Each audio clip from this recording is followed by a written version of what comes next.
복된 소식 아름다운 소리 AM 1590kHz 시카고 기독교 방송입니다.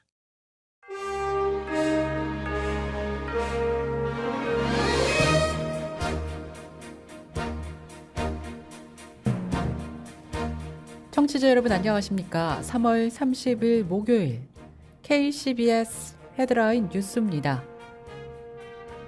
지난 27일 테네시주 내슈빌 소재 기독교 학교에서 총격이 발생해 어린이 3명과 성인 3명이 사망한 뒤 관련 교단인 미국 장로교 목회자들이 중보기도에 나섰습니다. 애국심이나 종교 같은 전통적 가치를 중요하게 생각하는 미국인들이 급격히 감소한 것으로 나타났습니다. 영국 복음연맹 대표 개빈 칼버가 최근 영국 성공회가 동성 커플 축복을 허용한 것과 관련해 성경적 성에 대한 입장을 표명했다고 지난 27일 크리스천 투데이가 밝혔습니다. 미국 주도의 제2차 민주주의 정상회의 총회가 열리는 가운데 조 바이든 대통령과 윤석열 한국 대통령이 양국 간 깊은 유대화 협력을 강조했습니다. 미국에서 사람을 구한다는 잡 오프닝이 구직자들보다 500만 개나 많은 것으로 발표되고 있지만 10개의 구인 광고 중에 실제로는 2명만 고용하고 있어 다수가 헛수로 드러나 파문일고 있습니다. 이상 이 시각 KCBS 헤드라인 뉴스입니다. 첫 소식입니다. 지난 27일 테네시주 내슈빌 소재 기독교 학교에서 총격이 발생해 어린이 3명과 성인 3명이 사망한 뒤 관련 교단인 미국 장로교 목회자들이 중보기도에 나섰습니다. 경찰은 총격범이 내슈빌 출신의 트랜스젠더 오드리 헤일이라고 밝혔는데요. 경찰에 따르면 헤일은 소총 2정과 권총 1정을 당시 소지했던 것으로 알려졌습니다.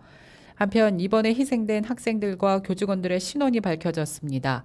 9세의 에블린 디크하우스, 할리 스크럭스, 윌리엄 키니, 61세 신시아 피크와 60세의 캐서린 쿤수, 61세 마이크 힐인 것으로 확인됐습니다.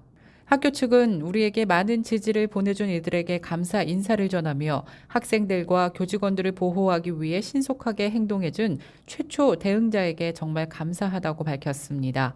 또 그리스도 안에서 형제 자매로서 친구들과 함께 지금의 고난을 겪고 슬퍼하겠지만 예수님 안에 소망이 없는 이들처럼 슬퍼하지는 않을 것이라고 덧붙였는데요.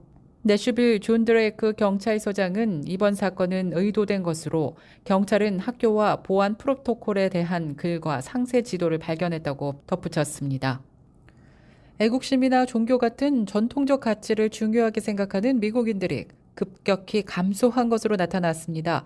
월스트리트 저널과 시카고 대학이 여론조사를 지난 1일부터 13일까지 미국인 1,010명을 상대로 조사한 결과 가장 중요한 가치는 무엇인가라는 질문에 애국심을 꼽은 응답자는 38%에 불과한 것으로 조사됐습니다. 이는 1998년 조사 70%대보다 절반으로 뚝 떨어지는 수치입니다. 특히 30세 이하 청년층 중에서는 23%로 더 낮았습니다. 종교가 중요하다고 답한 응답자는 39%로 이 역시 1998년 여론조사 때보다 급감했습니다. 자녀 양육이 중요하다고 답한 응답자는 같은 기간 59%에서 30%로 줄었습니다. 반면 가장 중요한 가치로 돈을 꼽은 응답자는 지난 1998년 조사에서 31%에서 올해는 43%로 늘어났습니다. 영국 복음연맹 대표 개빈 칼버가 최근 영국 성공회가 동성 커플 축복을 허용한 것과 관련해 성경적 성에 대한 입장을 표명했다고 지난 27일 크리스천 투데이가 밝혔습니다.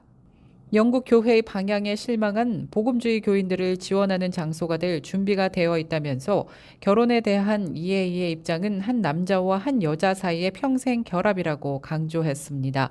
또한 전환 치료 금지를 도입하려는 정부의 계획은 의도하지 않은 결과를 가져올 수 있다고 우려를 표명했습니다. 미국 주도의 제2차 민주주의 정상회의 총회가 열리는 가운데 조 바이든 대통령과 윤석열 한국 대통령이 양국 간 깊은 유대화 협력을 강조했습니다. 양국 대통령은 어제 정상회의 공동 성명을 통해 미국과 한국은 공통의 민주주의 가치와 인권 존중의 뿌리를 둔 깊은 유대 관계를 공유하고 있으며 강력한 정치, 경제, 안보와 국민 간 유대를 더욱 강화하기 위해 노력하고 있다고 밝혔습니다. 특히 최근 몇 년 동안 한국이 상당한 국제적 리더로 부상한 것은 정부의 투명성을 높이고 효과적인 견제와 균형을 보장하며 국민 요구에 부응하는 법들을 개발하려는 한국 국민들의 지속적 노력 덕분이라고 성명은 밝혔습니다. 최근 급증한 계란값으로 계란 생산업체가 역대 최대 이익을 누린 것으로 조사됐습니다. 전국 내 계란 시장의 20%를 장악하고 있는 최대 계란 생산업체인 칼마인푸드의 지난 분기 매출은 2배로 증가했고, 이에 따른 순이익은 8배 이상 급증한 것으로 집계됐습니다. 칼마인푸드 맥스 보우만 재무국장은 올 3분기 매출은 9억 9,750만 달러로 지난해 같은 분기 매출인 4억 7,750만 달러보다 2배 이상 올랐다고 밝혔습니다. 미국에서 사람을 구한다는 잡 오프닝이 구직자들보다 500만 개나 많은 것으로 발표되고 있지만 10개의 구인 광고 중에 실제로는 2명만 고용하고 있어 다수가 헛수로 드러나 파문이 일고 있습니다.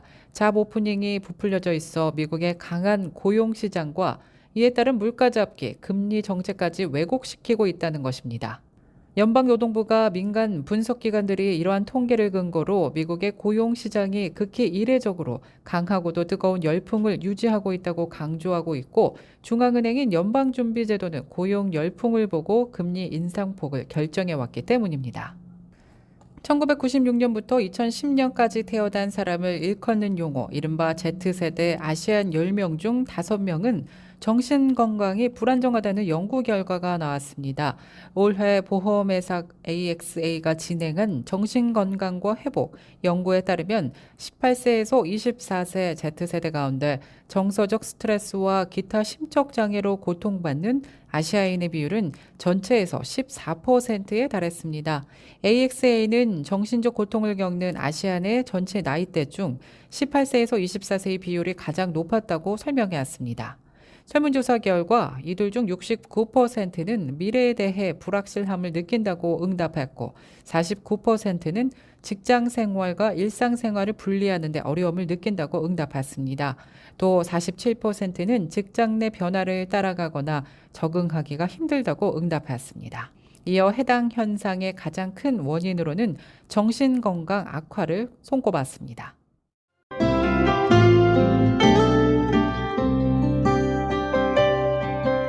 끝으로 날씨입니다. 목요일인 오늘은 하루 종일 화창하고 맑은 날씨 이어지겠습니다.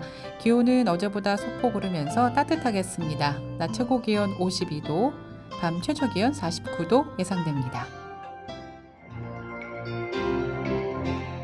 이상으로 KCBS 뉴스를 마칩니다. 지금까지 KCBS 뉴스 유정임이었습니다. 청취해주신 여러분 고맙습니다.